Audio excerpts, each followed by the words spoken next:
Este, one, two, three, and go. Señor, ¿cómo está? Muy bien, muy bien. Welcome, bro. It's 2 years or 3 years? How long have we been gone since COVID? 2020, so yeah, it's about 2 years. Oh, wow. 3 years, yeah. 3 years. About So going to go on a third, yep. let's start with a shot. And we'll finish with a shot. We won't drink after this, all right? I know. We said we weren't gonna drink. Well, it's kind of a tradition on the podcast. All right, it's only right. It's only the first episode. First episode. So let's do this. Loosen up. Have a little herradura. Yeah, Let's do it. acá. What's wrong with this? All right. So, bro, for everybody that doesn't know who you are, tell them who you are. Tell everybody who you are first. We'll start off with that. Definitely. My name is Aron Jaime. I'm a real estate agent at Realtor of Chicago. I started with Realtor of Chicago in 2017 and been there ever since. And again, it's been a awesome ride so far. What year did you start? 2017. 2017. Yeah. That's when I met you, right? Yeah. Yeah. Yeah. 2017. 2017. Yeah. Okay. Awesome. Okay. Thank you. Salud. Salud.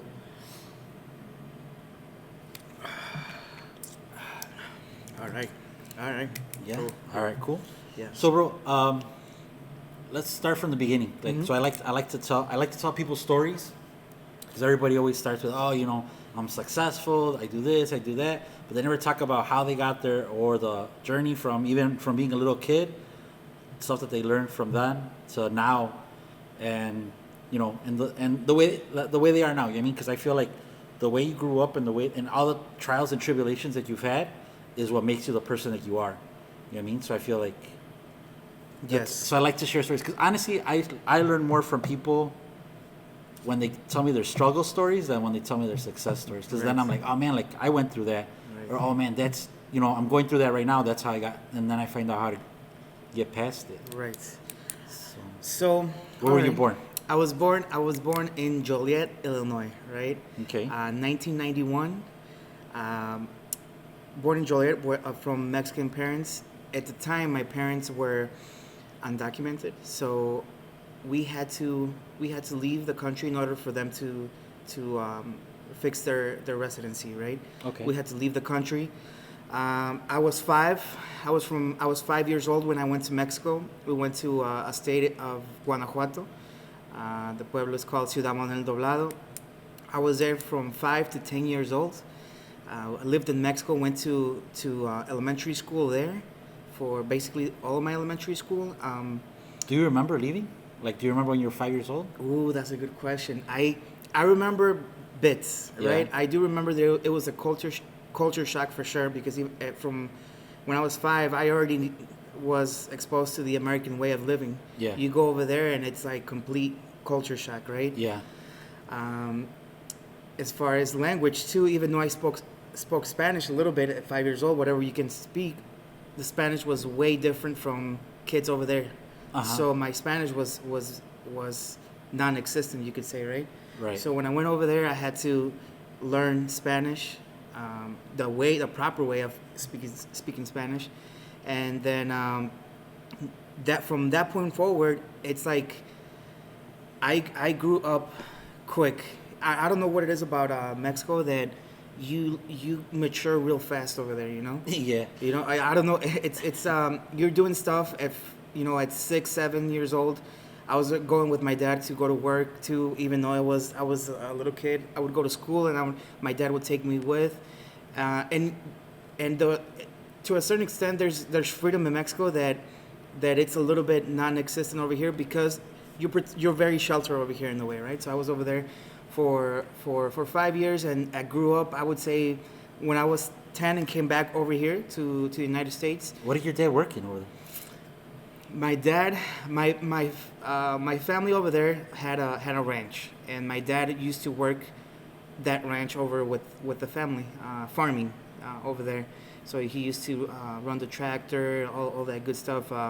They used to be in the cattle business, so they used to raise cattle. So that's where when you go to the ranch, that's another thing. You learn stuff that you'll never learn when you're from the city, right? So yeah. I was very. I loved my childhood over there in Mexico. It was amazing. The culture over there was amazing. But obviously, I saw things as a perspective from a kid. I had a great childhood, but my parents were still not struggling with making every day's meat. Yeah. So we they fixed their residency. They got everything squared away. We My sister was born though. She was born over there in Mexico. So what had to take a 2-year process took 5 years because now my sister came into the mix. So they had to fix papers for her too, and she we came back and to Joliet because that's where most of my family was also at. And then when I came back, now I had to relearn English because if the 5-year-old English that I knew was it was non-existent. So I came back, had to go to bilingual classes when I came back. I was in bilingual classes which is ESL, I would say, right? Yeah. I was there for 2 years, and then the teachers said I was okay enough to go back to regular classes. So it wasn't just learning what the regular curriculum was. On top of that was learning in a different language. So it was very interesting too, right? So couple of things there that helped me out later in life, learning 2 languages. Learning to be patient because I got frustrated because people would look at me as almost down. Look down on you because you didn't know English. Correct. Yeah. Correct. So it was something that was preparing me later in life, right? So that even though if you're not prepared here, just keep working at it. So that was great experience. And then I was born in Joliet, like I said, raised in Joliet, and then from there I went to junior high there, went to high school there, and then. Let's go back to Mexico though. All right. What were you doing when you were 7 years old? Like, what did they have you doing? So the cows at certain time you had to take them out to go eat, right? Yeah. And they have to be timed correctly, otherwise they're also on the eating schedule, right? Okay. So me and my cousin, we used to push the cows out to the grassland, pasture? the pasture, and take them out. Now we come back and now it's take the sheep out also. Okay. So I used to do all that. Then once we did all that, then we would bring them back, and at a certain time also the cows have to be milked. Right, so that's what we used to do. You still milk cows? Yeah. Shut up, exactly. Real. Yeah. ¿Te echaste un pajarete or no? Oh, I knew what it was from when I was, but I never drank it. No, but I knew what it was from 7 years old. Yeah. Okay. Yeah. But literally, you just I would taste the milk straight from the cow. From the cow, Yeah. So. Yeah, it was. It's experiences that are amazing. Now that I think about it. How did you feel coming back? Like, did you want to come back, or were you like, nah, like I'll stay here? Honestly, by the time I was 10, I kind of didn't want to stay over there. I did want to stay over there, but obviously my parents, my sister, and I knew even at that time that everybody wanted to come over here to this country, right? Yeah. So I knew that. Your sister was born over there? Yeah. Yeah. She was born. So she didn't know any. Nothing. No. So she wanted to come over here because she didn't. Yeah. To her, it was United States was the big American dream, right? So. Yeah. So she wanted and she does she does love it over here. Yeah. I personally had a great childhood over there, and I loved that part of it. But I knew that the future and to really make it in life, the opportunities were in this country. Yeah. So I did know that, and but when I was 10 and I didn't want to leave. I already had all my friends over there. I was set up. Yeah. And so that's a little bit of what I did over there. I was a bricklayer. Yeah. At 7 years old. 7 8 years years old. I used to work with another friend whose dad made bricks, and they used to have a brick oven to make the bricks, and we used to load them and unload them into the truck. No So shit. we used to do that. Yeah. Have you seen that show on Netflix, the Vicente Fernandez one? I have seen it. Yes. You he's yeah. a little kid. He's a bricklayer. So I don't remember. You haven't got that far? I haven't gotten that part. Oh, no, yeah, I I'm just not gonna started ruin it. for you. Spoiler alert. Yeah. There's a part where he's a little kid. He's a bricklayer with his dad. Yeah. It's It's tough work, but I now that I think about it, it was like it was a fun. It was fun when I was there. Yeah. You can make anything fun when you have the right attitude, right? So it was fun doing all that stuff. Yeah. That's cool. Yeah. What else did I do? I was in a soccer team over there, Los Pumitas. Yeah, Oh, so- okay. Los Pumitas, we won a championship when we were there. Uh-huh. Again, they were all 13 years old. I was the youngest one. They used to call me the mascot because I was just running around carrying equipment. But eventually, they let me join the team. Oh, yeah? yeah. So, yeah, Los Pumitas. That was a great memory. And over there, every December, obviously every Christmas, there used to be a lot of bands going around town. So I always love playing the drums. Uh-huh. So I used to follow them wherever they would go and just stand by there. Yeah. And eventually, when they were on their time off, they would let me play the tarolas, Yeah, So yeah. I used to do that, and I loved it. And one band did take me around again. I used to just sneak in and just stick to people whenever I liked something. Yeah. So they used to take me around and carry the equipment too, right? But I just loved. So you were a roadie, a bricklayer, a farmer. Between Exactly. 7 and 10. Between 5 and 10. Between 5 and 10? Yeah. Okay. Yeah, and that's what I'm saying, that I had so much fun. I mean, doing because you were over there, you didn't have TV, right? So staying in your room in your house was terrible. It was boring. Nobody wanted to do that. You always look for something to do to keep your mind to keep going, right? So you come up with stuff. I used to play in the dirt with little trucks that toy trucks, right? And just play around in the dirt, and I don't see that nowadays. No. Kids don't do that. It was because they have all the electronics. Yep, exactly. Yeah, exactly. the electronics is where it's at now. Exactly. So, and I got exposed to all those germs, So yeah, I mean, it was a healthy way, and I love my childhood in Mexico.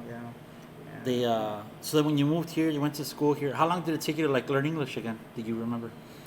Honestly, I feel like I'm still learning. Yeah. They threw me I was 2 years in here when they put me in regular classes, but I just felt so out of place. I couldn't really make friends. It was so hard. Just because, and forget really learning the material that was being taught. It was bad. But eventually I caught on, and then junior high in junior high I was in regular classes, and then in junior high I was exposed to in Joliet.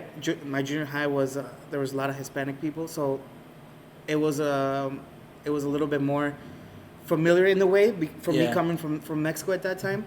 It was familiar seeing more Hispanics and being able to talk now what is called Spanglish, right? Yeah. So, and then I felt a little more in place there, and then I went to Joliet West High School, my first freshman and sophomore year, and then my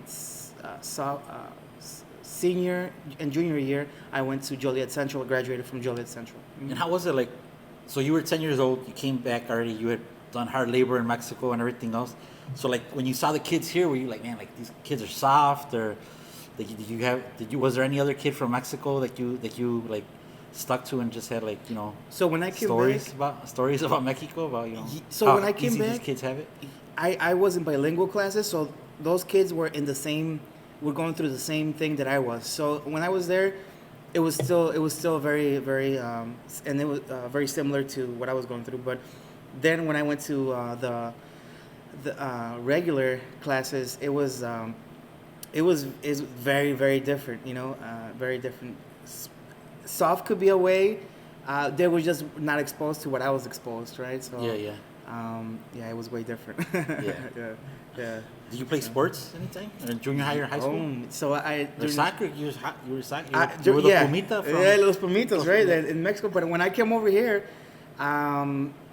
since I liked playing, I like playing in the band. I tried to join the band in junior high. But they weren't playing corridos. They and weren't stuff, playing banda, bro. It was way different, man. Yeah. And then they gave me a trombone, Uh-huh. right?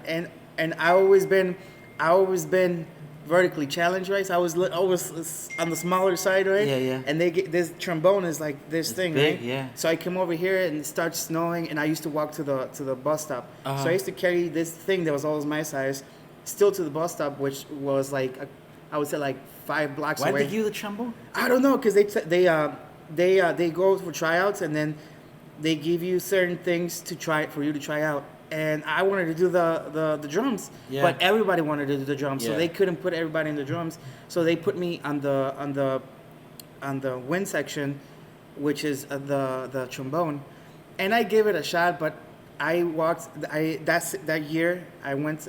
I used to walk with this huge trombone, and I used to be in the bus stop, and I got very sick. You were like, fuck this. I don't know. I'm not carrying this thing. Good thing they didn't give me the tuba, you know. Hey, el tuba está pegando now, bro. You were like- I know. I could have done something, you know, with that. But yeah, I got very, very sick because I used to carry these things throughout the snow, and Yeah. it would take me forever to get to the bus stop. So every morning I used to walk with it, and then I remember catching a big flu before flu was a big thing back then, right? Yeah, for sure.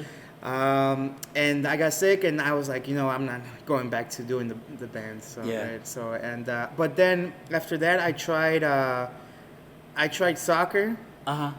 but I wasn't good at it, right? No, As yeah. good as I should have been.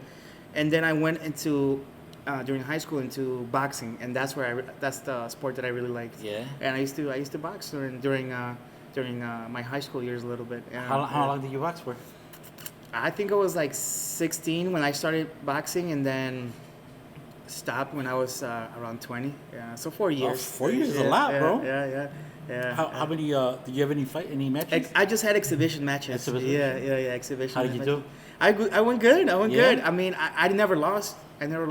I lost more on the sparring. Yeah. That you would take some losses there. Yeah. I got broken ribs from that. Oh wow! Yeah. In sparring? In sparring, Oh, so yeah. you guys went hard. Yeah, because you would wear headgear, but you wouldn't get, there's no Yeah. protection for this. So a good shot, and it broke my. That was pain right there. You couldn't, Yeah. you can't sleep. The realtor boxing thing is coming up in me.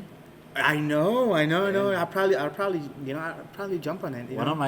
One of the guys we know said he was gonna do it. He was thinking of doing it. I don't want to say his name Okay. because I don't want him to be like, oh, now I got. Now I feel pressured. Yeah. Well, he used to box too. You know who it is, I think. Okay. He used to box, so he's like, he was like, I want to do it.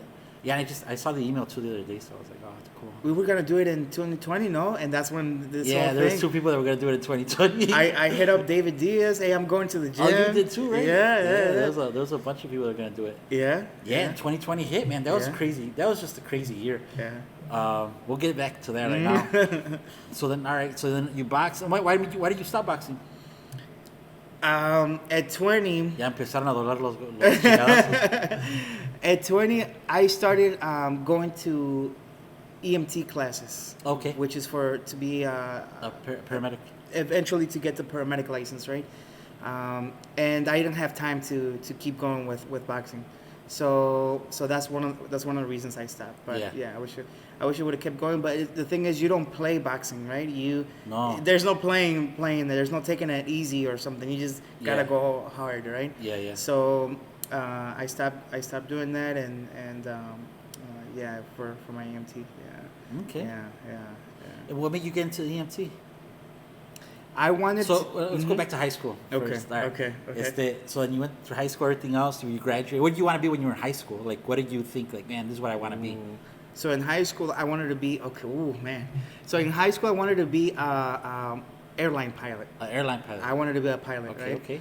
So what I did at 17 is I signed up for the Navy, because the Navy has more pilots technically than the Air Force. So I signed up. It's called you can sign up when you're 17, and you just gotta wait till you're 18 to actually go and deploy. So I signed up, and then that same year that I graduated, that summer, I went to the Navy. But my shipping date was July something. It's the when I went to boot camp. But that June, that's the month leading up to that, I was like, I'm gonna go out with friends and have a good time before I go. So I used to have friends that they used to bull ride. Bull ride. Bull Yeah, riding in Joliet. There's this outskirts where you could actually, bull ride. Yeah. So I jumped on that, and I the injury that I got from boxing, I fell, right, and again I broke the same side of the ribs, but I had already gone through the whole medical process, and they tell you that if you have any injuries, you gotta just tell them before you actually go, so they don't find out later on that you have injuries that they didn't know about. Yeah. So, but I was already So the thing is, if I was to tell them at that point, I was gonna lose the job that I already had secured, which was in aviation, which is what I wanted to join the Navy for. Right. So it was really hard to get. So I didn't want to go lose that job and start the whole process again and not have this job. So I said, I'm gonna suck it up. It's just gonna heal by itself eventually, right? So I went into boot camp with the broken ribs, right? But eventually I was through boot camp, and like, man, this thing hurts, right? Like, I just wanted to, maybe they'll give me some pain medication for it while it heals. Sure enough, they did. But the thing is, now they do an X-ray, and they figure out now you have broken ribs, and it's not on your medical record, right? So they. What did you tell me? I fell off my bunk. I should have done that, but I was. You told them about the bull riding? Exactly. Oh. Exactly. I told them that I was bull riding it. I thought it wasn't gonna be an issue, but they said, you know what? It's no big deal. But now you got to do the whole process back again. We're gonna send you back home, and then when you do the process back again, then you can start again the whole boot camp process. And at that time, I was I got I just didn't feel like I wanted to go through the whole process again. How far were you into boot camp already? I was halfway. I was like in week 5, 6, which is there was 9 weeks. Oh wow! Of boot camp. Yeah, Sucks. I was in the middle. Yeah, and so it sucks, man. And especially at that time, I got really homesick. I'll be honest. During that time, yeah, I got homesick too, and I'm like, I don't know if I want to go through the whole process again. So I went home, and then, but I did wanted to do a career always that I could feel that when I went to work, it never felt like work, that it would enjoy whatever I did. Right. And I always thought that EMT firefighters and police officers were just like another level. It was basically up there with the military, right? Right. I thought they were it was just an awesome career. But at that time, I didn't think that I could be a firefighter. I just thought that I could be on the ambulance side, right? Right. I didn't know you needed to combine those, really. So I started going through the EMT process, and then I joined. Then in order to really get the high paying jobs, you have to have your fire certificates as well and become a firefighter too. So that leads me to my next thing, which was becoming a firefighter. Yeah.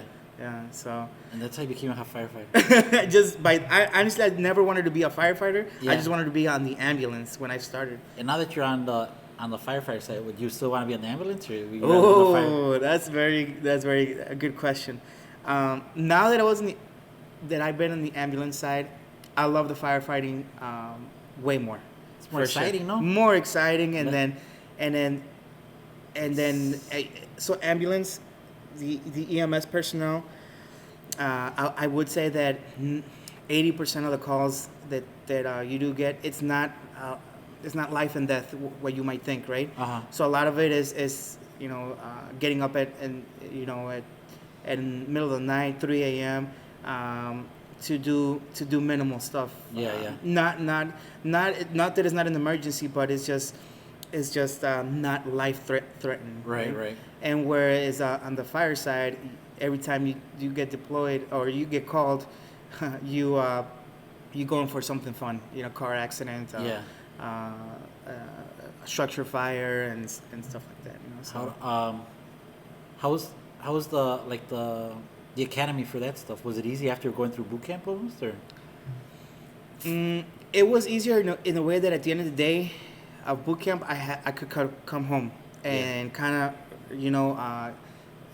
regroup again. And in boot camp, that's really what you're there for 24 hours for So the whole academy 9 was weeks. easier because you got to come home. Correct. That's what made all the difference. But as far as the physical stuff, the academy was it was fun. It was a good time, but it was also challenging for sure. Yeah.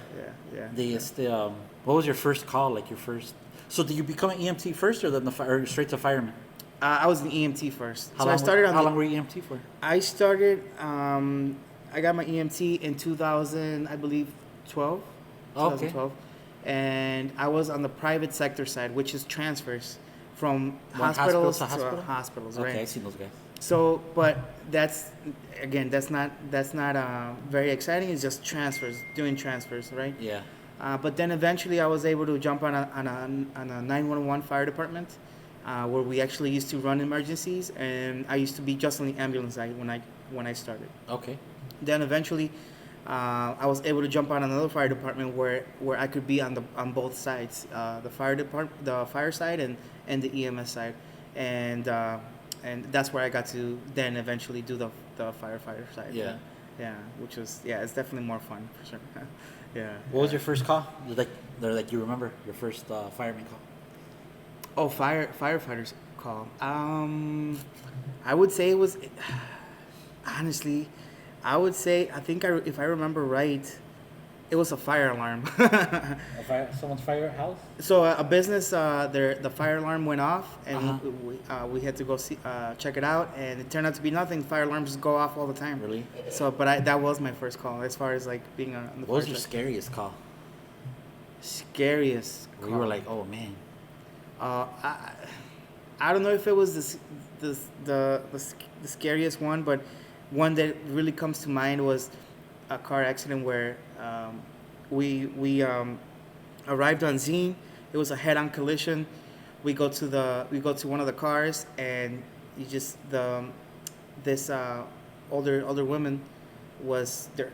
Her face was just done. You could see the cheekbone, kind of sticking out. You go in there, and it's like, there's nothing we can do. We just go on to the next car, but she was definitely done. So but the thing is, when you get called, the alarm is for two car accident on this road, on this street.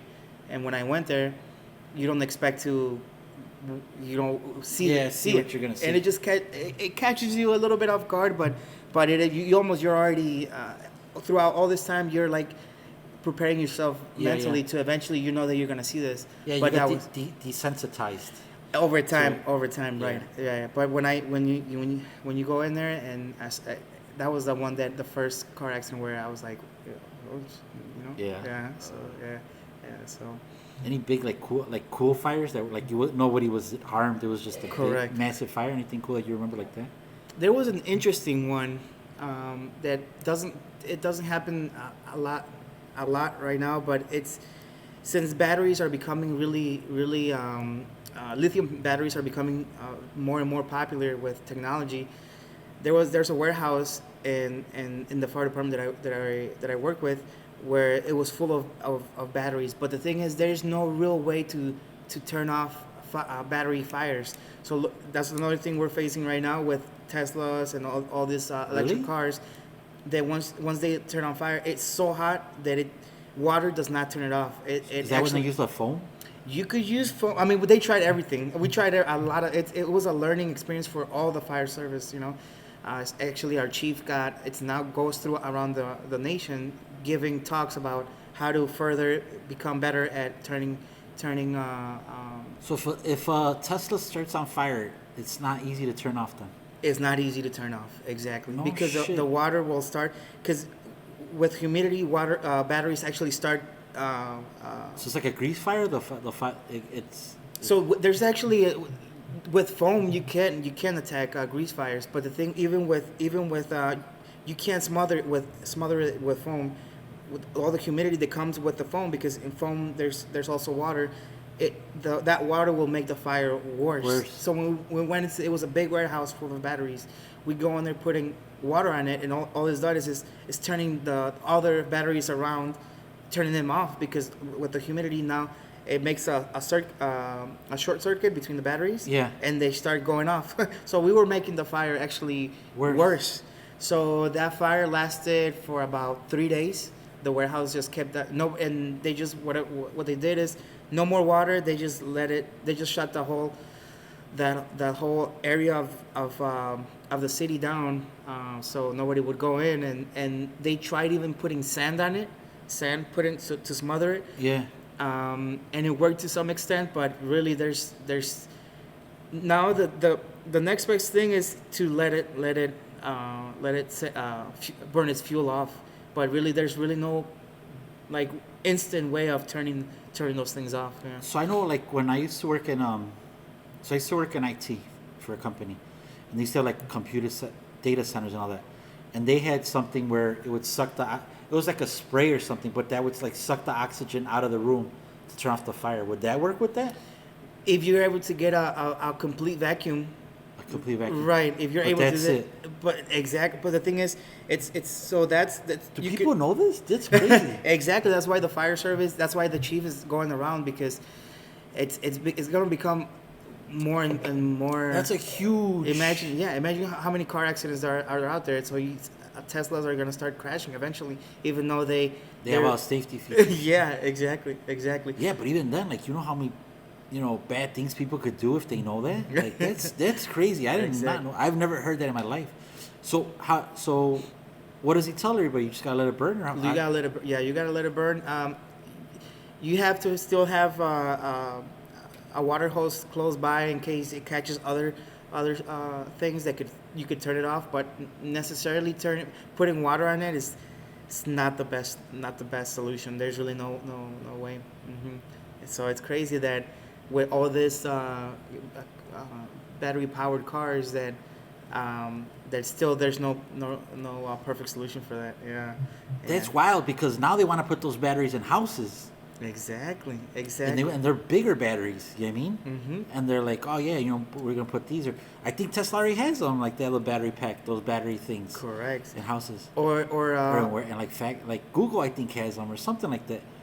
Or you go into a parking garage, and if you have a bunch of Teslas or battery powered cars, it's gonna take a while for it to burn. Now the parking garages are made of a material that they're concrete, right? So it won't set the whole thing on fire, because it'll keep it contained. Isolated, but it's gonna burn. Yeah, it's gonna. You just gotta let it burn. So it's gonna take a fire that could have been in maybe a couple of hours. You could kill it, and now have the garage open. Now it's gonna take way longer for it to be able to use that parking spot again. Yeah. Wow. Yeah. So that was an interesting one. That call, and the fire department kept going there for a whole week, just sitting there until, and we would still have a fire crew just there sitting there, just waiting for this thing to smother out, and it took the whole warehouse out. And it turned out that fire, the owner did not register that he was holding those batteries in there. Yeah. In this warehouse, so he definitely got fined a lot of money, because a lot of companies got involved to do the cleanup on this. Yeah. We're talking millions of dollars to clean this up. Then man, and how did that fire start? Like, did it get too hot, or? The roof had a leak. Okay. It was leaking, and the water leaked down, and it fell into a group of batteries, and so this once the humidity got to the batteries, like so humid, they started off-gassing, and then they just started the fire. So that's why the water is that bad for it. So don't drive your Tesla in the rain, or what? So right? Honestly, right? But no, the thing is that Tesla makes them watertight. So the battery is contained in a watertight. Yeah. But I mean, it's that battery. So many questions about this. Yeah. Exactly. I need to get Elon in here and explain what's going on. Correct. And obviously that's the government is pushing so bad to go with batteries that this is kind of a thing where they're gonna have to figure it out, right? But Yeah. something that it's They're not saying anything about it because no one's gonna want that. Right. So they're gonna learn as they go. That's kind of how they look at it, you know. So Because like, the iPhones and all that stuff have so they have you remember when Samsung used to have those batteries? They used to they explode. Yeah. Those were. So that was part of a faulty battery that let moisture into the compartments, right? So yeah. But now iPhones are completely. Según ellos, waterproof. Exactly. So, but I don't know if that battery is I don't think it's big enough for it to start a fire. But when you get bigger batteries, that humidity gets in there, then it's a big problem, right? That's wild, dude. Because even like think about it, like your toolbox or your stuff you have in your basement, what's down there? It's moist. I mean, correct. Yeah. Oh wow. Yeah.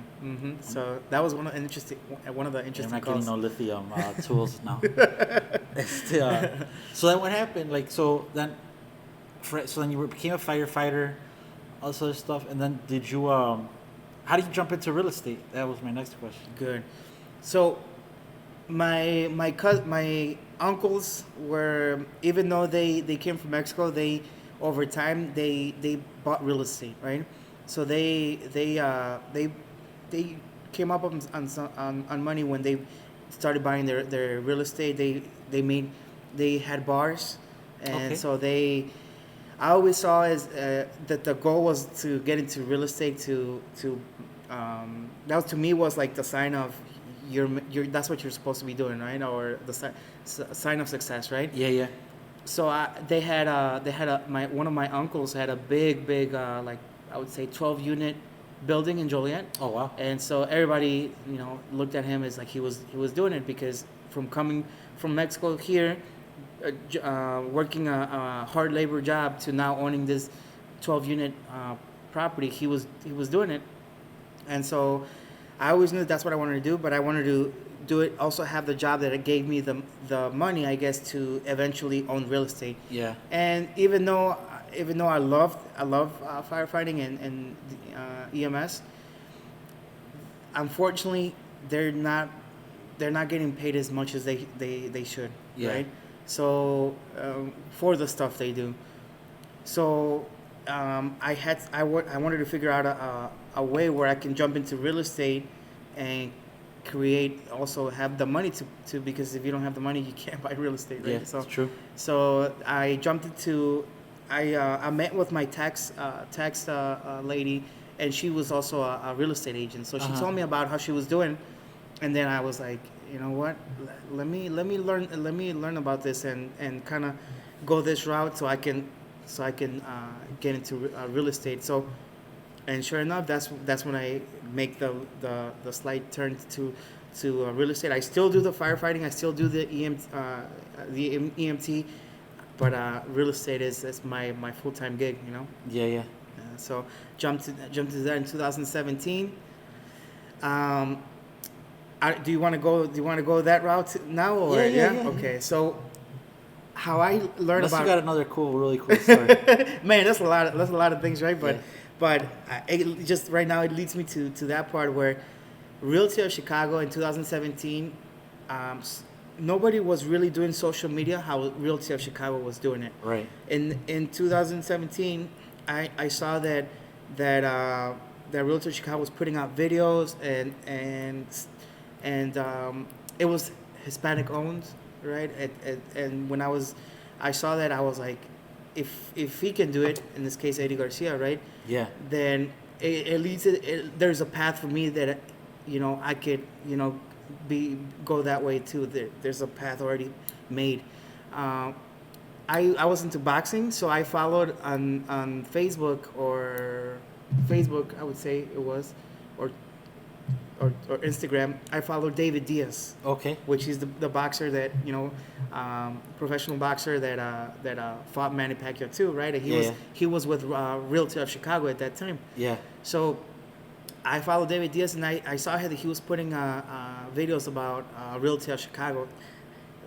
when I got to Joliet, honestly, besides the little towns that are surrounding it, I never really used to go out of my little area. Chicago was, I could count in my hand the times I came to Chicago. Chicago was the big city. You don't want to go to the Chicago. It's crazy, right? Yeah. It's too hectic.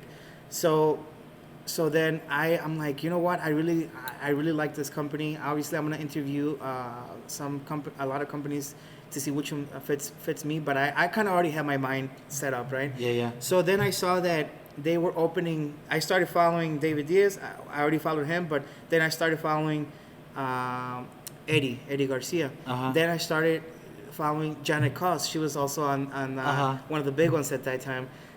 Then Reynaldo Moreno. I used to follow Ray. You follow Ray before you knew him? Yeah. That's funny. Yeah, because Reynaldo through in Cicero, man, that's another thing, right? But he used to know a lot of people that actually used to go to Joliet to go party. Oh, okay. Right? Yeah, so then I saw we had mutual friends, right? So then I followed from Reynaldo Moreno. I followed David Dominguez, right? Okay. Then I see that they're doing a grand office opening of the Pilsen office on 18th Street, right? Yeah, yeah.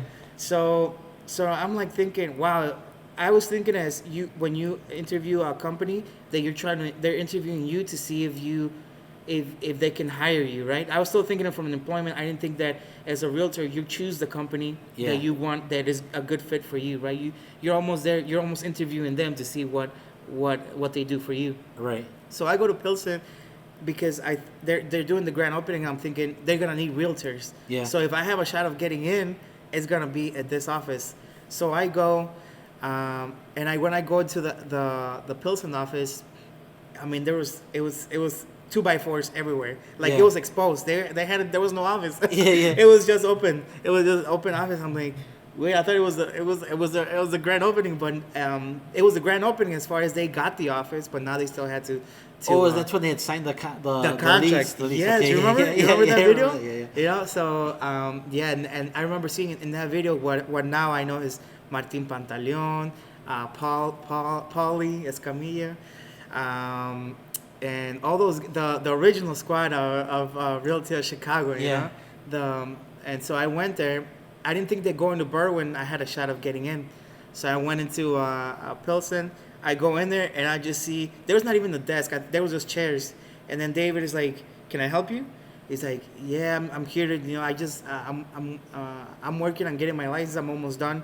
I'm gonna go take the test, but I heard about and since I said I didn't get out of Chicago, I had to Google my way from Joliet to this office because I never been to the city and I thought I was gonna get lost, right? Yeah. So I go here and I'm in the city. I'm like, whoa, this is crazy. I can't believe I'm doing this.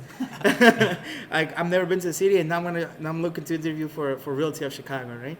So I'm talking to David, and he's like, where are you from? I'm from Joliet. How did you hear about us? So through social media, I like what you guys are doing. You guys are a very young office, and social media, you guys are on it. And I know social media was gonna be the way to go through the next following years. So then he's like, okay, but there's no offices right now, right, for me to give you this. And I'm like, oh, it's fine. I still haven't taken my test, but I'll eventually by January I'll take it. And I came and visit him in the beginning of December. Yeah. So then I went to take a test, come back again, and he's like, I thought you weren't gonna come back. And I was like, yeah, I'm ready. And I want to sign up with you guys. Yeah. And David said, just all right, let's jump on. I was technically one of the very first Pilsen agents. One of the OGs. One of the OGs now I think about it, it's like crazy, right? But I became an OG when I thought, I thought it was Realtor Chicago was already had OGs, right? But I became an OG eventually with one of the Pilsen agents, and then I started with the David Dominguez team, right? Okay. Yeah. So and then it was me, Ray, Sergio. One of the first ones to be out of the Pilsen office. Yeah. Yeah, and then from there it was it's been a ride after that too. Yeah. It's been a life-changing experience too. What did your family say when you told you were gonna be a realtor? So, since in the beginning, it was like it's like, all right. I mean, you do it, but don't leave your fireman job because because that's know, up there, especially for like Hispanic families. Like, yeah, like, ¿pa qué vas a dejar They eso? already saw that. They already saw it as being The career. You made it. Yeah, you made it, right? Yeah. Exactly. So they're like, yeah, don't leave this part, but you can still do it on your time off. But eventually, if you really want to, so they saw it as okay, do it if you want to, but don't take that risk. But eventually, to really become an good or make the money that you need to do in real estate, you have to go at it just like anything. You have to go at it hard, right? Or put more time. You can do it as a part time, but you're also gonna get part time results, right? So Right. you gotta be okay with that. And I wasn't. I wanted more. So then eventually I made the move. After a year of doing both, I decided to go stop full time as a firefighter EMT, and then go full time as a real estate agent. Yeah. And that's how I made them. They started very risky. They're like, why would you go that route? But that's how it is. You just gotta take the leap of faith sometimes. Right. So yeah. And so how are you going? How is everything going up till 2020? So, oh man, it's been, I've grown with rock, right? We started as the young kids on the block that they're just putting videos on social media. That's not how you get business, right? Yeah. That's not really how you're gonna make it in this industry, because you had all the big guns at that time. Yeah. That's not how you got your clients. Right. So 2017, learning experience. It took me about 3 months to do my first transaction. Uh-huh. And then from there, I was able to jump on the David Dominguez team, and then I started going about it that way, right? 2018, still learning. First 2 years you learn, right? You don't really make the big bucks unless you start in 2020, right? Right. So then you go, and then 2018, and then now in 2019 comes, and now I get the money to travel outside the country. And like I said, at that point, the only traveling I did was when I was 5 and 10, and had to come back and forth from Mexico, right? But now at 2019, then I was able to go out there to different places, to Colombia, to Costa Rica, to Cuba, go to all those countries, and that I never. It was like whenever I did a vision board, I used to put those countries as that's where I would one day want to go, And now and I was 2019, 2020. I had marked those down, I had traveled to all those places that I wanted to. It was I was growing with rock because social media became so big, and it was a great tool to create your circle of influence and create more clients, right? Right. So then 2020 hits, right? And I'm like, okay, here it goes. This is what we were waiting for. This is gonna tank the market. But it did the complete opposite. Interest rates went down, and the market just goes crazy, right? It's a buyer's, not a seller's market, but tons of buyers. Many people want to buy. Record-breaking deal in 2020. Record-breaking year, for 2020. Then 2021 comes along too. It's also great. 2022. It's also the first 3 quarters comes around. But then okay, now we're getting out of this COVID thing that we all went through, and now it's like interest as we saw this the interest rates go crazy high, right? From going to the all-time lowest to now one of the crazy high, right? To crazy high interest rates, right? And then we're right now at a transition where now you're back. You were in 2020, 21, and 2020, 22 and 2.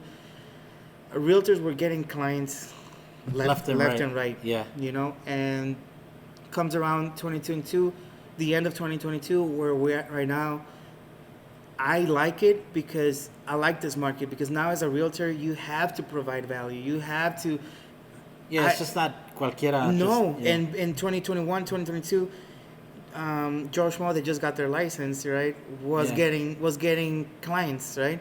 But really had no experience. They were sometimes the clients have more experience than Yeah, yeah. the agents. But right now, for starting in 2017 and going through all of that, you head up this market, which is how the market should be.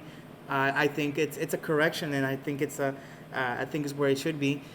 Now agents have to provide value, right? So you come here and it's not as bad as people think. Now you actually have to know what you're doing, and then now the clients actually trust you and come back to you, and they know your track record of what you've done already. That Right. They just come to you because now it's not as affordable to be able to go with somebody who has no experience. Now they actually can take some losses. They need an agent that has experience and takes them through the process of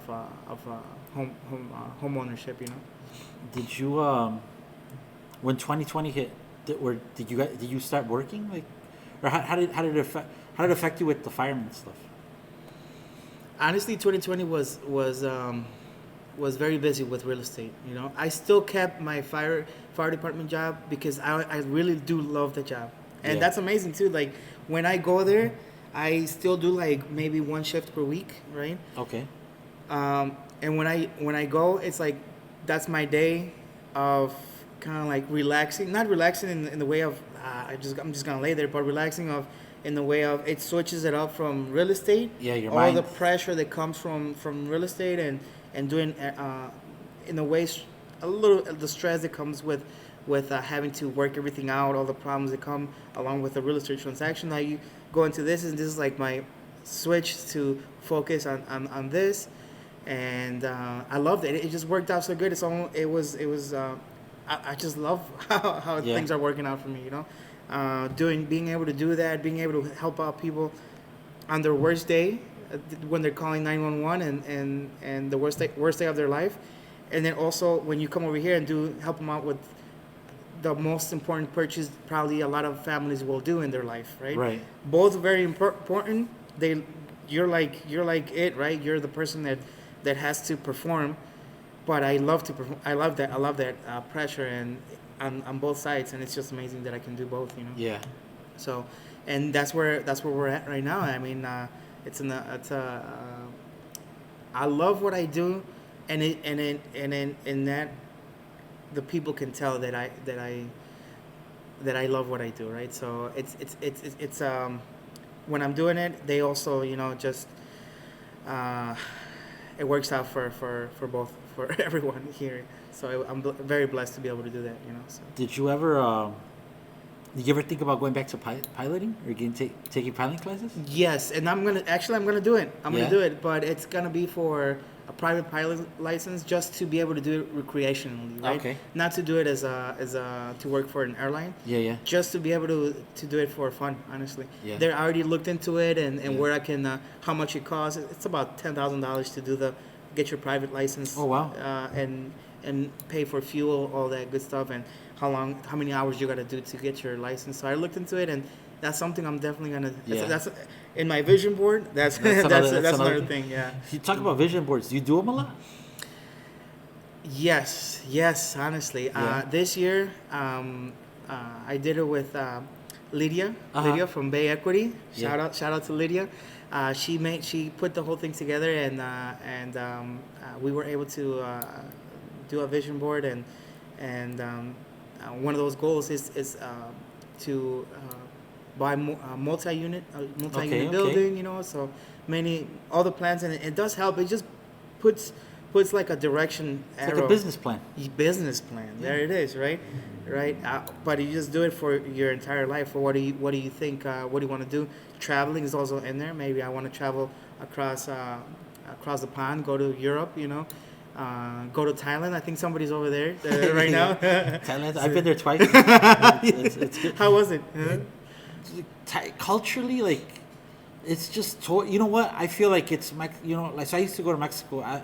I'm 40, so I remember Mexico like when it was in the 80s, the early 90s, like when it was like when it was cheap to go to Mexico and like everything was just, and then it was safe. So you could go everywhere, you could go anywhere. You know what I mean? Like, te rindía el dólar un montón. You know what I mean? Like, you just, everything was cheap and you would just have a good time. Mm-hmm. You'd just be out all hours of the day or night. You know what I mean? In Mexico, yeah. And I feel like that's how Thailand is. It's like, it's just, the people are super humble. They're super nice. The food is delicious. Everything is delicious over there. To me, everything was delicious. Super cheap. I mean, you go out for a night of drinking with the guys. I mean, playing pool. Go out afterwards, get street food. Dude, you're wasting like $30. Okay. Yeah, the whole night. Yeah, like the whole night, bro. Like, there was times where, like, I remember there was one night where we went to go play pool. And we're just ordering buckets of beer and just drinking, taking shots, listening to music. After that, we went to go eat some street food. Dude, our tab at the bar was like $90. And I'm talking about 4 of us drinking a lot. Like, so we're like, and then like ordering like good stuff at their bar, not like the cheap stuff. You know, like over there they have tequila, but like they had Johnny Walker. You mean like good whiskeys. Talking to that, let's take a quick shot right now. Quick shot, Let's do it. Yes. And it's the yeah. How's the landscape over there? Like. Dude, the landscape's beautiful. Because think of it this way, all right? It's Mexico, but on the other side of the world. Okay. So like, there's a lot of like the tropical parts of Mexico, not the dry parts of Mexico. Right. But like the tropical parts, or like the green parts, like where you're from in Guanajuato's muy verde. I mean, like it's some of the best farmland in Mexico. Yeah. So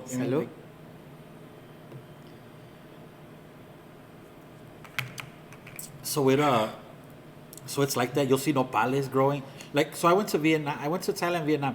Vietnam, you see a lot more like Mexican things. You could say that. I don't know if they even eat that stuff. Like I love nopales, but like over there, I don't think they eat them. But you have them everywhere. Like cactus grows everywhere. Oh, really? There's cactus. They have a lot of fruit everywhere. Like, it's like if you're like in Cancun. Like, the beaches at Cancun are probably the closest I've seen to the ones in Thailand. The ones in Thailand are just beautiful. But I feel it's because they're a little bit more virgin. In Cancun, sadly say that you know, like they very tourist. Yeah, very touristy already. Yeah. And in Thailand, it's touristy, but a lot of it's, I can't explain, man. Like like if I ever wanted to move somewhere other than here or Mexico, that would be it. Like paradise. The beaches, gorgeous. The food, awesome. The people, great. Humble, super nice. I mean, it's not. It's like everything. You know, there's dangerous parts of it, but even when you're over there, like people don't. I never got bothered. I never got once. Like, you know what I mean? Like, thought, you know, where I thought to myself, man, like, you know, just once I thought for sure we were gonna get beat up, but that's a long story. But we kind of didn't go somewhere. It wasn't the nicest place to go into. Okay. But yeah, I mean, like, if I feel like there's a reason people go back, bro. Like, think about it. Like, everybody that's gone there has gone back multiple times. Yeah. It's because of that. It's because it's just you're not, and like I get like what people are like, oh, it's not. But once you go there, you're gonna understand why people go back there instead of where anywhere else they've been to, and it's a longer flight, bro. Think about it. It is, right. I mean, you're talking about people that have gone here. I've gone to the Caribbean, got all those places. But if I have a choice, I'll fly the 24 hours.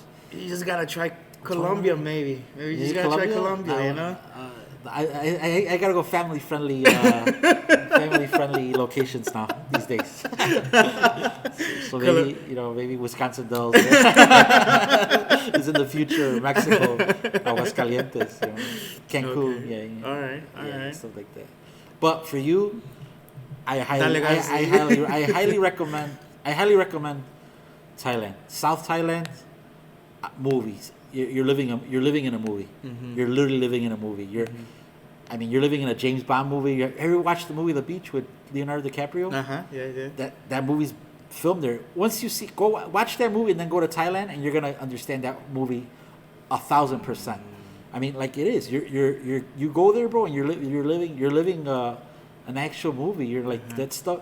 Nadie te lo va a poder contar. You just gotta experience it. You gotta experience it. Smell it. Yeah, and then when you tell people, they're not gonna believe you. They're not, because you're like, yeah, right. Like, it can't be that great. Like, it is. Like, Thailand, huh? I think Sal said, I bet he goes, you're high on life. Like, literally high on life. Like, you're just happy. Like, dude, you don't see anybody mad over there. Like, everybody's just, I think I remember like one mad person the whole trip. It was one guy, and it was probably having a shitty day. Era un mesero. Like other than that, everybody else is just smiling, having a great time. Like just no worry in the world. Wow. So Thailand is where the next spot then, huh? For I- me, I gotta. I've never been there. bro, So you gotta go. Go yeah. and go during right after like Thanksgiving, like right before Thanksgiving. Thanksgiving that time, at the end of November, December, because right now is their winter, which their winter is 80 degrees, sunny every day, no rain, no snow, no anything. Just, Sounds great. yeah, that's their their thing. Um, so going back to traveling, what other than Thailand, where else? What's your one dream trip? Has nothing to do with luxury or anything. It's just one trip that you want to take, like in your lifetime. You want to say, I want to do this. So, I saw a movie. It's called I think it's Viajes o Diarios en Motocicleta, right? Oh yeah. Yeah. Yeah. So where a guy just goes Yeah, through his motorcycle. and his Yeah, motorcycle. the motorcycle diaries. Yes. Yeah. Throughout South America, right? Yeah. That's the Che Guevara, There you Che go. Guevara story. Exactly. So I don't know if it's a true story, but it's a right. good movie. It's a good movie, right? Yeah. Right, exactly.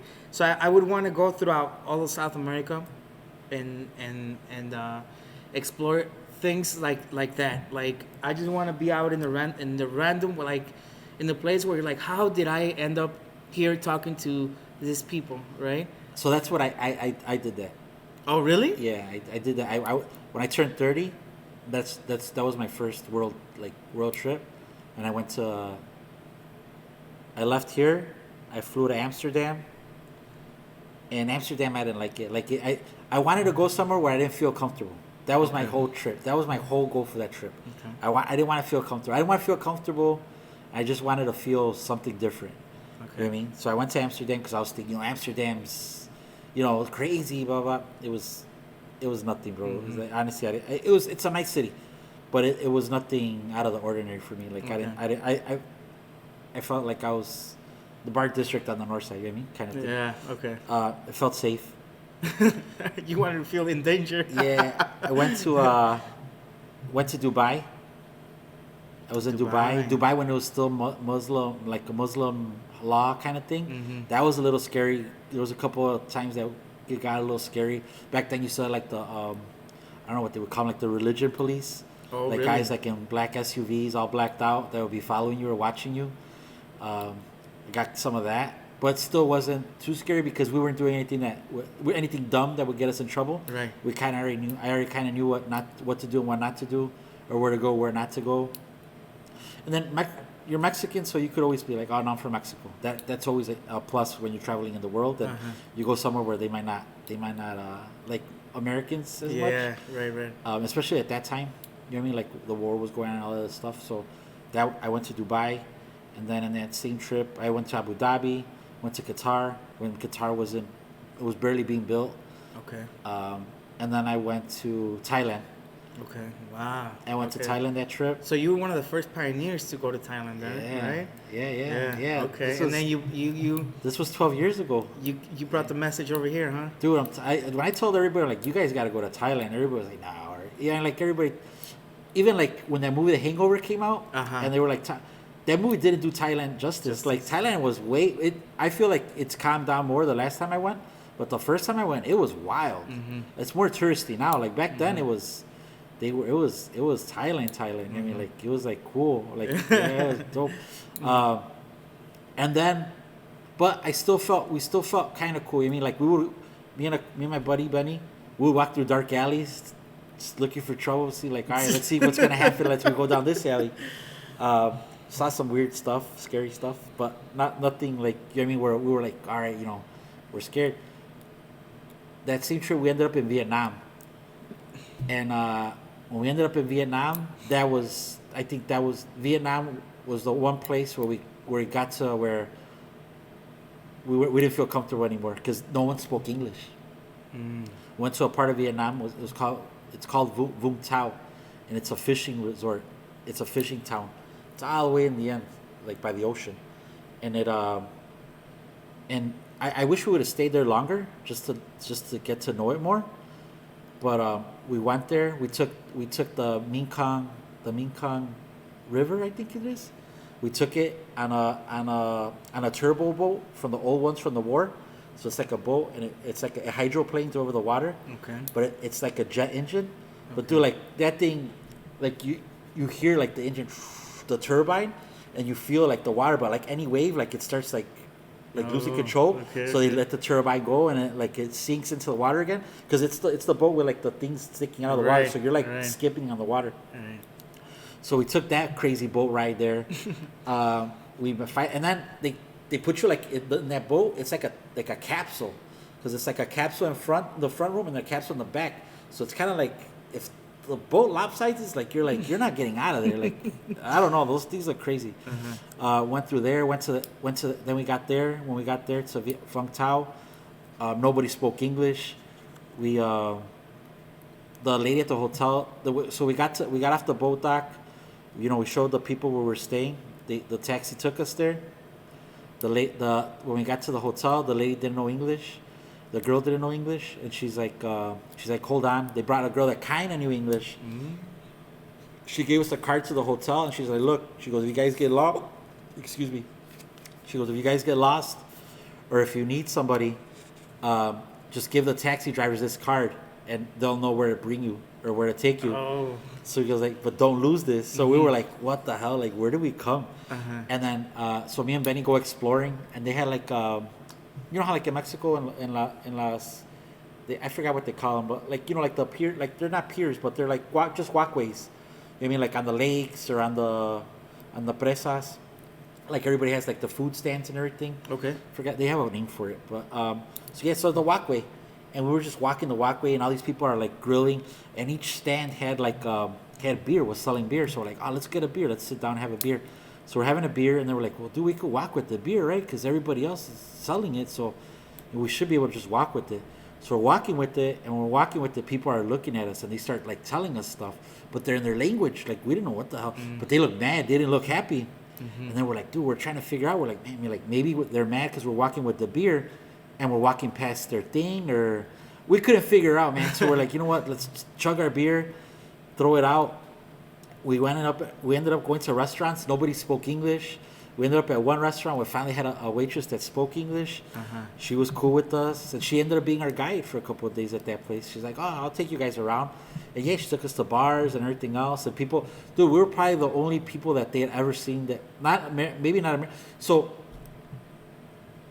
maybe Americans, but they had never seen Mexicans. So they would ask us like, what are you guys? Oh, okay. They would come up to okay. like, what are you Okay. guys? And we're like, Yeah. what do you mean, what are we? They're like, yeah, what are you? Like, and we're like, we're Mexican. They're like, oh, like we've never met Mexicans before.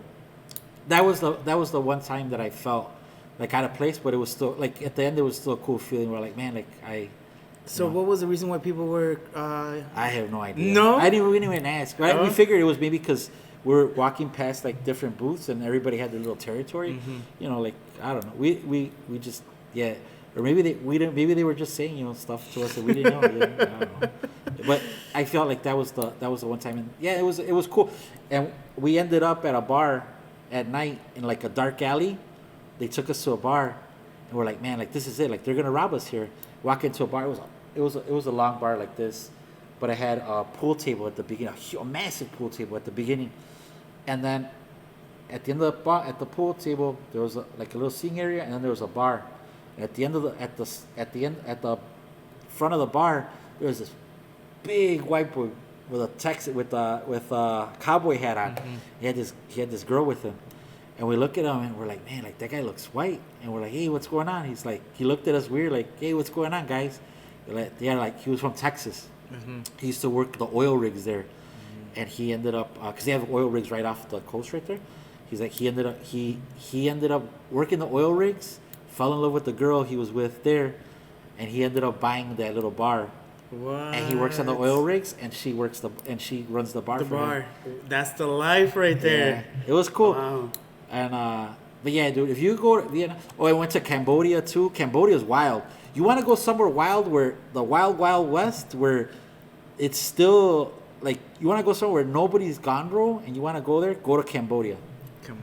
Cambodia is wild because Vietnam is wild, but they're really strict there. The law and the police are, like you can't mess around because they will arrest you. Mm-hmm. Cambodia, on the other hand, is wild, and we went through Cambodia in 3 or 4 days, and it's all country. Like there's no really big cities, and the big cities are still like jungle cities. Okay. You know what I mean? Like dirt roads, everybody's on ATVs and horses and like SUVs that could do off road and stuff. You could go on 4-wheel tours into the jungle, and you're just in there. Mm-hmm. I mean, like, there's people that are just like almost naked walking around with like just like little shorts or stuff. Wow. Like Cambodia is wild, dude. And then you could still shoot I don't. But you could still shoot. You could shoot machine guns. You could blow stuff up. I mean, because Cambodia is where it's at, dude. There's nobody to really regulate anything. There is, but they don't care. Like, okay. It's a super poor country. Like third world country, Cambodia. Third world country is Cambodia, but Cambodia, you could go from. I don't know if I would even fly into Cambodia. I don't know if they have airports. Oh, really? Yeah. Well, they have to have airports, but you know what I mean. Like I don't know what kind of plane lands there, bro. Yeah. But go to Thailand. From Thailand, take a bus to Cambodia, and get ready. Get ready. Go to in Cambodia. You go to Siem Reap. Siem Reap is where they filmed. Did you ever watch the Tomb Raider movies with Angelina Jolie? Right. Yeah. That's where they filmed. Just checking if it's still recording. Mm-hmm. That's where they filmed the Tomb Raider movies in Siem Reap. And it's all the old. These are the old temples, like the Aztec ones. Okay. But in that part of the world, and it's wild, bro. Like you go through the jungle. They'll take you to the jungle. The jungle is full of like little huts everywhere. People live in these huts that are on stilts, because when it rains, everything floods, and people just live in their little houses. Wow. And when you're in the jungle, all you're gonna see is monks. You're gonna see. They'll take you to monks, to like little temples where the monks are praying, or they're gonna take you to orphanages, because there's a lot of kids that are orphans because their parents just leave, and they never come back or they disappear. Wow. So there's a bunch of kids everywhere. That's crazy. And these little kids, like they show you their orphanage, or you donate money to it. You know what I mean? They'll sell you like a shirt. You know what I mean? Or a piece of artwork that they do, and they show you like all the stuff, and that's a big thing there. And yeah, if I wanted an adventure, other than going somewhere like crazy, I think Cambodia would. Cambodia's, I think, still on my list of places that I want to just go explore a little bit more. Yeah. That was the one time where I felt like, man, I was exploring some shit. Yeah. Let's set it up. Cambodia? Yeah. I'm down for Cambodia. Yeah? Yeah. Well, but we just need to know how we're gonna fly there, right? But yeah. We'll go to Thailand. And that was the only other time that I thought for sure I was gonna die. From Cambodia to Thailand, we were supposed to get on a bus. So first, when you leave Vietnam, and then when you leave Vietnam, they have these overnight buses, right? So I tell you, oh yeah, we're gonna go overnight, and we're gonna get you to your destination overnight, because it's hot over there. So you don't want to be on the bus during the day, because they turn off the air conditioning because they have to conserve gas. So they tell you, oh yeah, at night, you don't have to travel, and then you don't lose a day of traveling, because you're like, all right, cool, I'll sleep through the trip, and then in the morning I'm back, I'm somewhere else. Got it. It's all lies. That we ended up leaving Vietnam, and we ended up getting to the border of Cambodia, and then they closed the border, and then sometimes they get mad at each other over there, because they're always like bickering with each other, those countries. So they end up closing the border. So we were stuck in the middle of the jungle in the border on this bus with no air conditioning. Oh. Yeah, just like there, and we had to wait till morning for them to open the border, and then we crossed, and then that was an adventure within itself. And then you go through a demilitarized zone, which is weird too, because it's a city within a border, because so both countries don't allow. I think Cambodia doesn't allow gambling. I think Vietnam does, but so there's casinos in between the borders. So there's the border, and then the border, and in between there's like maybe like a half a mile, like you're walking, or a mile, like you're walking. In between that, there's casinos everywhere. like massive casinos and like people everywhere. It's like a whole other little city, but inside the border. It's weird, bro. Like I'm telling you, it's just a weird, cool adventure. But yeah, no luxuries, no nothing. It's literally. But that's an experience. For It's sure. an experience. Yeah. That is for sure. Yeah. All right. Bro, so thank you for coming. I just have a couple more questions for you. So, being 10 years old, you get the option. Your parents tell you, "Te vas o te quedas." Si te quedas, like you're on your own in Mexico. You can stay with your relatives, whatever. Right. Thinking back now, like, would you have stayed or would you have still come? You know what? I still do wonder if how my life would have been if I would have stayed. Yeah. So, I think I would have stayed to see, because I do think about it, right? Yeah. But now I think about it. I can still go back and do it if I want to now, right? Yeah. And but I don't think. So I think I would have stayed, just because I did like it over there a lot, Yeah. So yeah. Just I don't know. It's because the life over there. Every time I go, I'm like, this is just a different life, Yeah. It's even though you don't have the riches that you do over here, or the luxuries or commodities that you have over here, doesn't mean necessarily that you're having a sad lifestyle. You just not have the luxuries that you do over here, unless when it comes to the narcos, that things that if that stuff that is something that I would hate to be involved in that, and it's it's crazy that it's still going on to this day, and especially right now, right? Right. It's going through that, but besides that part of history of Mexico, and it's still kind of the present, I would still like to live over there. Yeah. It's actually still up there. It's still a possibility later down the road, for me. Yeah. No, definitely. Yeah, I think about it all the time. Yeah. Yeah. Just buy something small over there, right? Yeah, And just right into the sunset over there, Yeah, right? exactly. Yeah. What advice, out of all your experiences now, what advice would you give 10-year-old Aron coming back to Joliet? Have patience, and don't compare yourself to somebody else that's in a different stage in their life, right? Yeah. Don't compare to yourself, but also work hard for what you're doing. Don't compare. Don't look at anybody else what they're doing, but 100% do your stuff. What you want to do it at 100%, right? Yeah. I think that would be the biggest thing. It's a good lesson. Yeah. They then a couple of questions I'm curious about. Who has better food, Joliet or Chicago?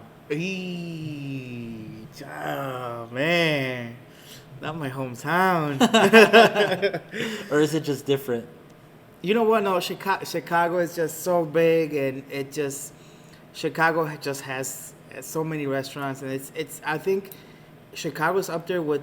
I mean, in the country for having some of the best food. In the world, bro. Right? Anywhere you go, like. I mean, you got Chinese. You want Chinese. You can get Chinese, Italian. It's one of the best Italian food. Mexican for sure, man. Yeah. It's even when it comes to Mexican food, I would still say it doesn't shy away from anything that California or Texas might have to offer. Yeah. And we're over here, so far up north, and, right. and the food we have here it's good. So I would say Chicago for sure. Yeah. Then Joliet. Who has the best tacos in Joliet? Ooh, I just made this question too. I had this question, and I'm doing something for it too. A little video to do that. So I'm gonna have to leave that one open ended, because okay. I'm gonna do a little TikTok to show which one I think has the best tacos. Okay. Yeah. Right, I'll look after that. We'll look after that. Yeah. What about Chicago? Who has the best tacos? Ooh, That you like. that I like. You know what? There's two right now. There's 3 spots. Can I have Yeah, 3? yeah, All yeah, right, you can have cool. 3. I'm gonna have 3. I like Atotonilcos. Okay. I do love. Which one? Which one? Since I live in Pilsen, I'm gonna go to the Pilsen, but I have heard that the very best ones, and I don't know because I don't just go to the one in Pilsen, are the ones on 26. Eh, What do you think? look, I go to Pilsen, so that's one of my I've favorite been to ones. all of them. To me, I like Pilsen. I Mhm. like Pilsen. I like Pilsen. To me, the best ones, like to this day, when you still go now, are the ones on 47th Street. Oh, really? Yeah. I haven't been to the one on 47th. The 47th, the 4 on 47th Street. And I think because they still have like the original everything from Which one was the first one? the one on 26th The Street. one on 26th? The one on Okay. 26th Street. Okay. But yeah, I mean, I don't know. the Pastor, man. Yeah, but yeah, no, either one, like you can't go wrong on none of them. But Yeah. like if I have my choice, like if I have my choice, yeah, it's between Pilsen and 47th Street. Pilsen and 47. Yeah. Okay. I just haven't been to a 26th Street one in a long time. Yeah. It's just, it's what 18th Street's faster. It's on my way home. It's Yeah. right off the expressway, Yeah. and they're open up later than everybody else already. And they have parking too. I don't And know. parking's a big one. Mm-hmm. So Okay, so Totonilco. Atotonilco, then the second one is Maribel's. Have you ever heard Maribel's? I haven't had it. Everybody keeps on No? telling about the one with Selena. Yeah. Oh, The man. Selena mural on it. So see, there, it's because that taco feels so street. You know, it's just like when you bite it, it's like this is street tacos, right? Really? So they're fire, man. And all their meats are pretty good. At Totonilco, I love their al pastor. It's like they can't be matched. But Maribel's has a variety, and they're all pretty good. Yeah. Fire. And the third one would be Ruby's. Ruby's? I gotta go there Ruby's. too. Yeah. Yeah. I just had them a couple days ago with James. See. Yeah. You know, I've had them when they were in the flea market. Mm-hmm. Like that's How when do I you- used to have them. How did you like them? Well, back then that was a long time, dude. I haven't had them since the flea market now where it's at now. That's the new spot. I used to get in the flea market. All right, so you know where that Jewel Osco's at and that long strip, and there's Right, like they the did bridge change over it. there and all that. That's where I used to go. That's the market I knew. Have you that's the seen flea them market. on Netflix? Yeah, I saw 'em on Netflix. Yeah, Yes, yeah. I do wanna go now more. than ever. Yeah. Yeah, You see the guy. You go in there, and the guy still like says hi to everybody, and Yeah. says the whole menu like super fast, you know. And yeah, he's pretty cool. He's a character himself. But Yeah. the tacos are it's handmade tortillas, right? But they're big. Yeah. They're big. I took and they have guisados, which that separates them from Atotonilco. That separates them from Maribel's. Their guisados are Yeah. oh, man, they were good tacos, man. Yeah. So those are my top 3. What about yours, though? My top 3. Mm-hmm. Man, that's a good question. All right, so for sure, Atotonilco and Atotonilco. All right, so I'm gonna tell you my top 3, but it has nothing to do with like flavor-wise. I'm more than sure there's way better tacos, like I mean everything else. But like my go-to, comales, and mostly all those comales taste the same. I mean, to me they're all really good. The comales, even the ones that are still to me they're still comales, but they changed their names. Oh, They're right. still they still taste comales to me. Comales, Atotonilco. And then my last one, man, my last one's hard. I'll tell you one that I recently ate at this summer that was really good for me. Taco Chingon, I think it's called. Taco chingon. Taco Chingon. I think it is Taco Chingon. I'll tell you right now. How about Paco's Tacos? Paco's Tacos that was another one I was gonna say. Paco's Tacos, International in back of the yards is really International? good. Yeah, I never had that. You've one. never had that's the No. original Paco's Tacos. Oh, really? Yeah, it's in the back of the grocery store, well, International grocery store, on 46th, I think that is, or it might be 45th. Who has fire? 46th. Who has fire tacos del vapor? You think? I haven't had tacos al vapor No? yet. Not here. Yeah, me neither. But that's something I've been craving a lot too. Tacos del vapor. Because where I'm from, those are very popular too. Yeah, in Mexico, that I feel like that's been even getting more. Mm-hmm. Taco El Chingon. Is it Taco El Chingon? I thought it was El Chingon. Taqueria Chingon. Taqueria chingon. Taqueria Chingon. Yeah, it's on. I hate when it doesn't say the address. It's on the north side. It's on 2234 Northwestern Avenue. It's on Western, but on the north side. It's a little white building, little white thing. There, that place is good. We're gonna try it because It's good. you've taken to some good places. So when you know your food for sure. Yeah, you know what else is really good? That's my spot too. On the north side, my spot to go to. Now that I'm over there is El Jalisciense. It's a little corner spot. You have to just make sure they're open. Like they have no like set hours. It's weird. He's on on Chicago Avenue, and I'll tell you right now exactly where he's at. That place is good. Yeah. Yeah, it's just good tacos. Like they never fail to Hit the spot. Yeah. hit the spot. It's on Grand and Chicago Avenue. Tacos El Jalisciense. But I'm a fatty, you know me, bro. Like, but I mean, like tacos, but like, there's other places that I like to go to, like on Netflix, Zaragoza for birria. You know what I mean, for random stuff, other places. Carnitas. Oh, that's a good one, man. You know what? I have a soft spot for Don Pedro's. Uh-huh. Don Pedro's, just because. I was gonna say Don Pedro's too. Yeah, just Don Pedro's because it's that was my go-to. Like when I would leave here, the bar. Yeah. We're closed at 4, so by 5 I would be there. Yeah. I would take it for breakfast all the time, or I would eat there. You know, some carnitas with some Yeah. menudo from Man. there. It's delicious. Los tacos de sesos. Yeah. Yeah. I think it's called El Michoacana or La Michoacana. I don't know if it's La Michoacana or Carnitas Michoacanas. It's on Cermec. My mouth's watering thinking about it. It's on Cermec and it's in Pilsen. Oh man, let me tell you where it's at. And those are really good carnitas. Okay. That place burned down a couple years ago and they reopened it. It's called it's right there. It's by where Supermercado Güero's at. Carnitas La Michoacana. Carnitas La Michoacana and La Cermec, huh? I gotta Yeah, try La them. Cermec. Okay. You gotta try those. Those are good. They have aguas frescas. Okay. Those are really good. Guanajuato también, the one that came out on Netflix. Okay. Those are good. I like those Okay. too. Those are. I've never had bad carnitas from there. Carnitas, the other one, right? Because which one was the one that came out on Netflix? Carnitas. What was it called? Urapuan. Uruapan. They're Uruapan, Carnitas yeah. Uruapan. Sí. Yeah. Yeah, those are good. Those are good too. But Don Pedro, I think they're better. Yeah, Don Pedro's good, man. Yeah. Like I like Don Pedro's. Yeah. Mhm. Don Pedro's are really good. Like you eat them and you feel like they just killed the pig back in the kitchen, right? Yeah. Yeah. Yeah, that place is fire. Mhm. Yeah. All right. Cool. Thank you, brother. Let's have one more shot. Let's do it. To 2023. 2023.